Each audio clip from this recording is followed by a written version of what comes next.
क्या सोयाबीन की बढ़ती सप्लाई अब किसानों और वैश्विक बाजार की कीमतों पर बड़ा दबाव बनाने वाली है और क्या इसका असर भारत जैसे देशों तक पहुंचेगा?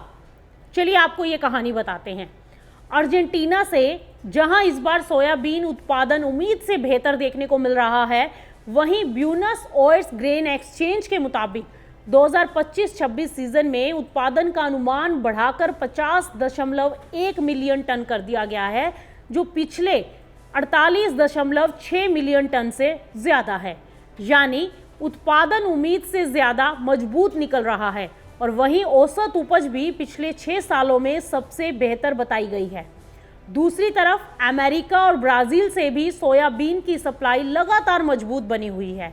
अमेरिका में बुआई तेज गति से हो रही है और मौसम भी वहां पर अभी फिलहाल अनुकूल है, जिससे उत्पादन और बढ़ने की संभावनाएं बढ़ गई हैं।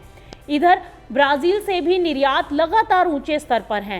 हालांकि पिछले रिकॉर्ड से थोड़ा नीचे जरूर है, लेकिन पिछले साल की तुलना में अभी भी ज्यादा हैं।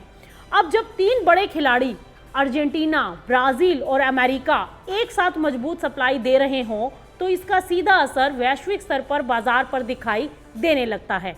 शिकागो बोर्ड ऑफ ट्रेड पर सोयाबीन के दाम पिछले कुछ हफ्तों में करीब 3 से 4% तक लुढ़क चुके हैं।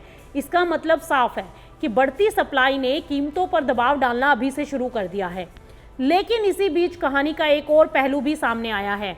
यूक्रेन में सोयाबीन की कीमतें अभी भी ऊंची बनी हुई है, क्योंकि वहां पर प्रोसेसरों की मांग लगातार देखने को मिल रही है और यूरोप से खासकर नॉन जीएमओ सोयाबीन की डिमांड बढ़ रही है और वहीं कुछ देशों के लिए एक्सपोर्ट मांग अलग अलग दिशा में जा रही है, जिससे बाजार में एक तरह से अनबैलेंस कह सकते हैं कि बनता हुआ दिखाई दे रहा है।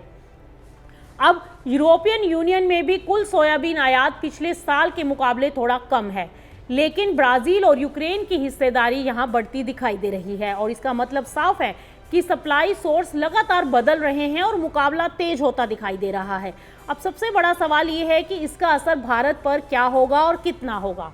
अब देखिए, सीधा असर तो ये है कि अगर दुनिया में सोयाबीन की सप्लाई बढ़ जाती है और अंतर्राष्ट्रीय कीमतों पर दबाव आता है, तो लंबे समय में तेल और खाद्य उत्पादों की कीमतों में स्टेबिलिटी देखने को मिल सकती है और भारत जैसे देश जो सोयाबीन तेल और मील दोनों के बड़े उपभोक्ता हैं, उन्हें इससे राहत मिल सकती है।